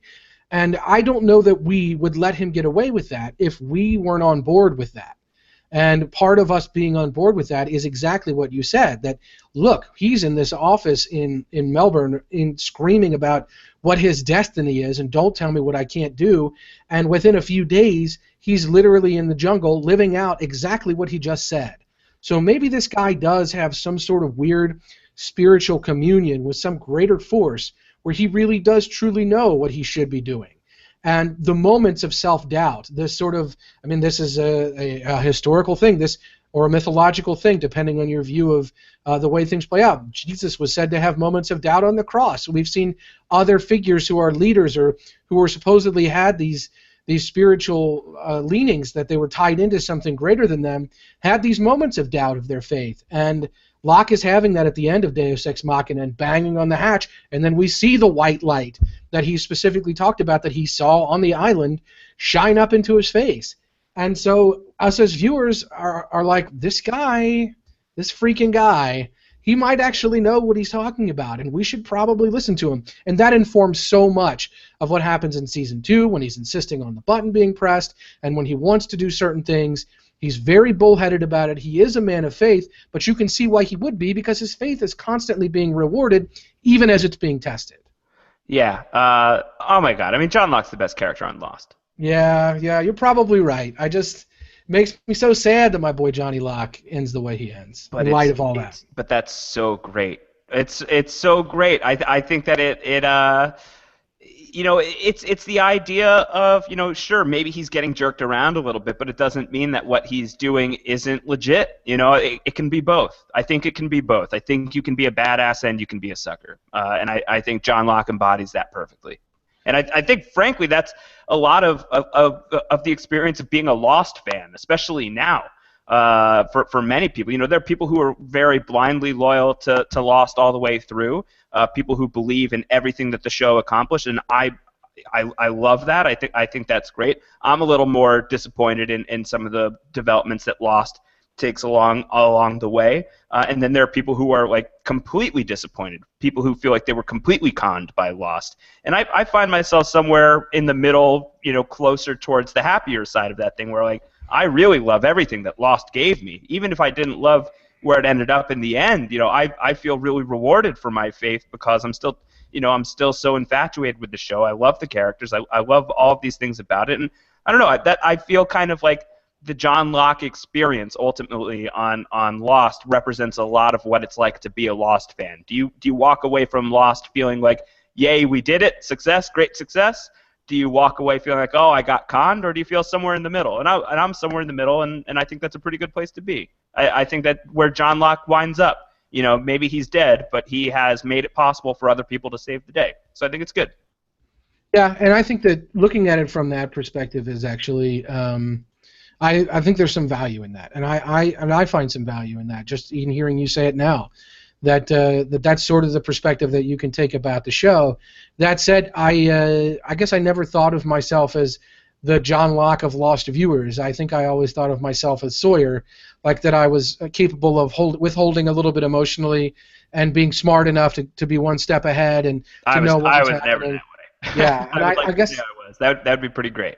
So I guess I always felt that way about the show, that I could wax about it and be sarcastic about it, but maybe not admit how much it was truly affecting me emotionally until... Whose philosophy, like, of all the characters, like, which philosophy do you want to adopt as a Lost fan? Which do you think is the best? To be like just the Hurley? Hurley, I think so, right? Yeah. Although Hurley rewrites Empire, right? So it's... or is it Empire or Return of the Jedi? It's Empire. It's Empire, yeah. He rewrites Empire.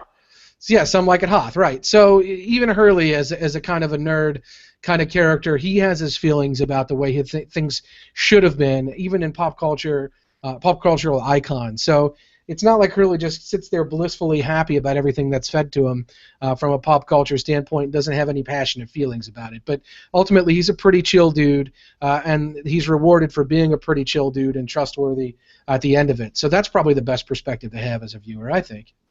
Is there anything else about Walkabout that we didn't touch on? I mean, there's a lot of like the other island stories that we didn't mention. Jack Rose, things like that. Yeah, the only thing I would want to talk about would be Jack Rose a little bit, because this is not bad Jack. This is good Jack.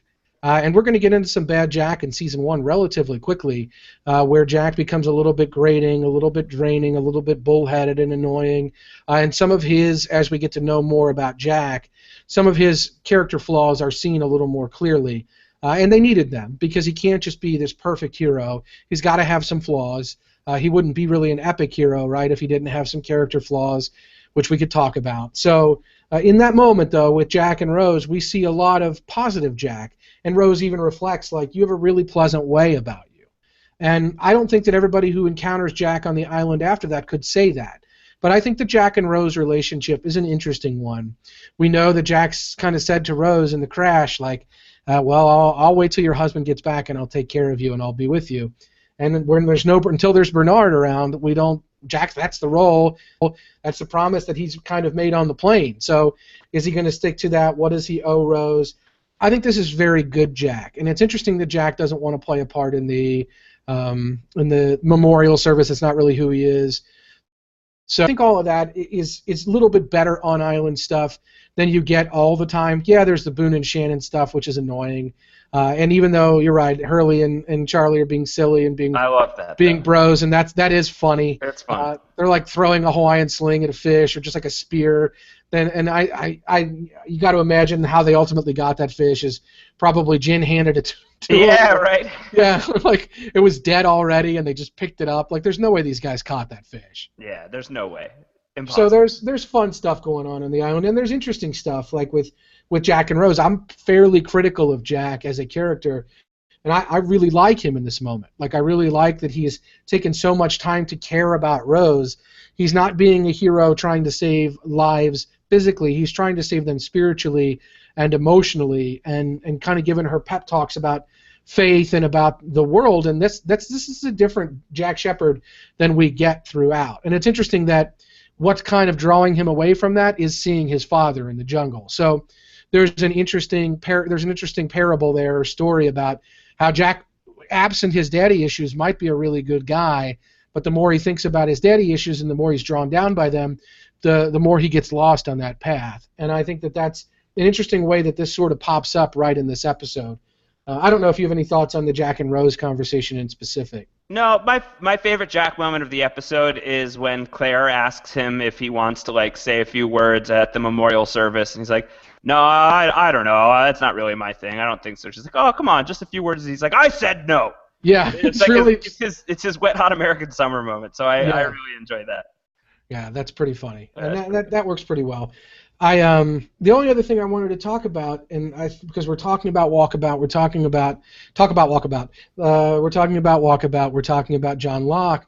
Let's talk about Terry O'Quinn. Can we get Terry O'Quinn some better work? This guy is so great on Lost. I know. Yeah. Well, I didn't get into any of his post-Lost projects. He was on Hawaii Five-0. They got rid of him. He was on 666 Park Avenue. It got canceled. He was on that show Gang Related. It was. I think canceled. people liked Gang Related. I think that it didn't take perform. Off. Yeah. Yeah. So I have seen him on. He's been on shows that I like TNG or The West Wing. Like he's been on good shows, but sort of like. He's on Alias for a while. Yeah, he has just little arcs, and He's the stepfather. There's a very interesting. He also is in The Rocketeer, which is good. That's right. But there's just a very interesting. You can't say.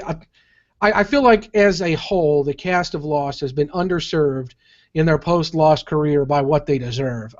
Certainly, people like Evangeline Lilly have gotten some great roles in film, and we've seen other people like Jeremy Davies who have had some very good television roles and some kind of good arcs on some other shows. But we've seen other people who just probably deserve more, and I'm thinking mainly about Terry O'Quinn as well as just Josh Holloway, right? And it's puzzling to me. Well, Josh Holloway actually just landed the lead role in a post-apocalyptic sci-fi show that is going to be from Carlton Cuse.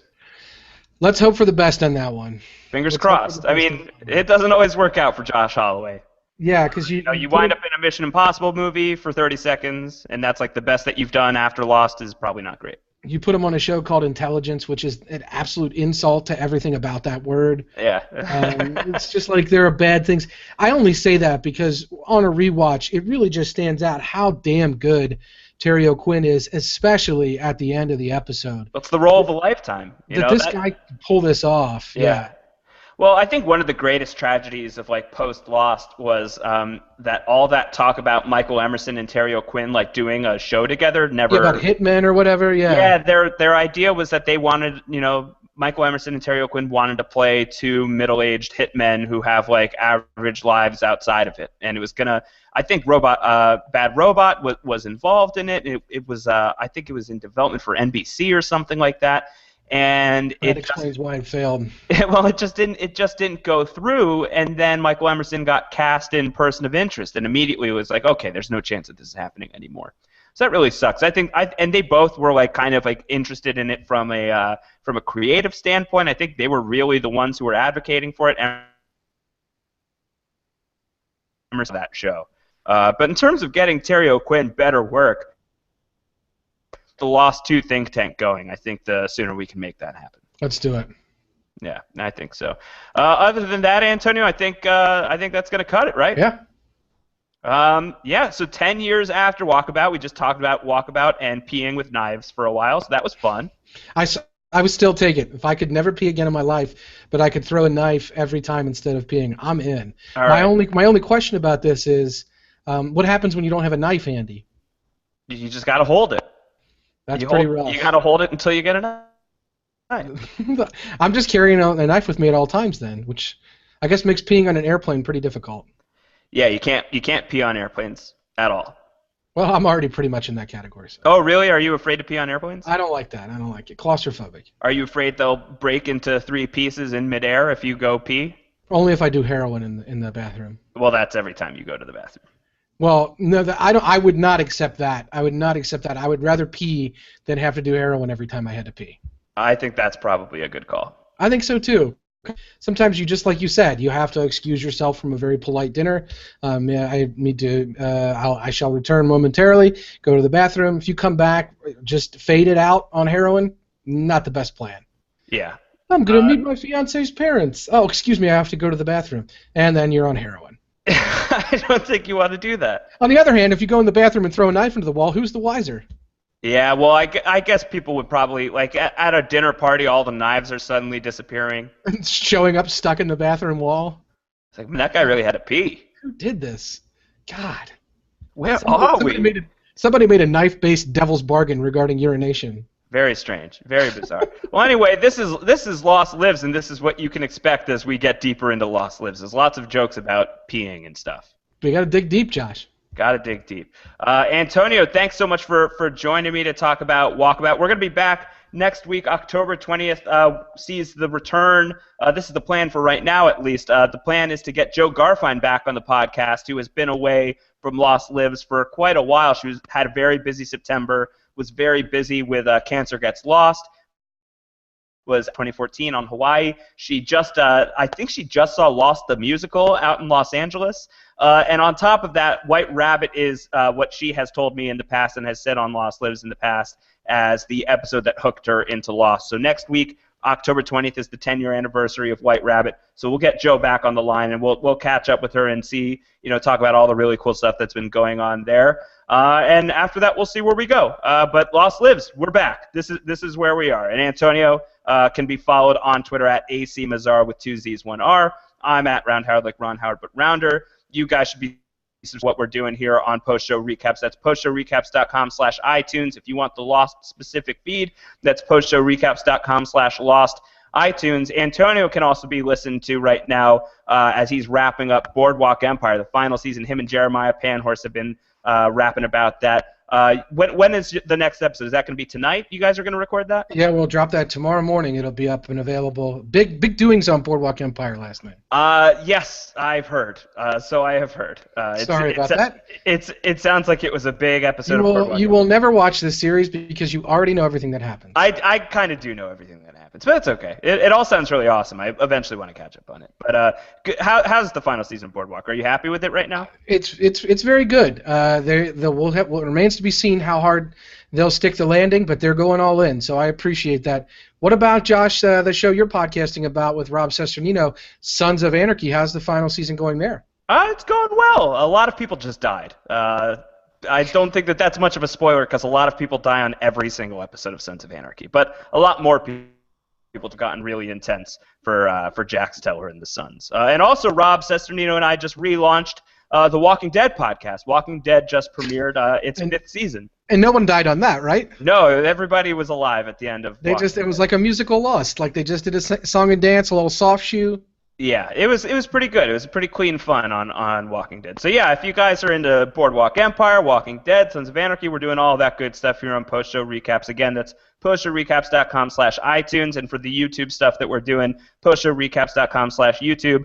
Leave us your feedback, leave us your thumbs up, leave us your reviews. All of that stuff is very useful for us. And that'll do it. We'll see you again for Lost Lives next week on October 20th. And until then, keep on keeping on. Stay away from urinals if you have a knife. Goodbye.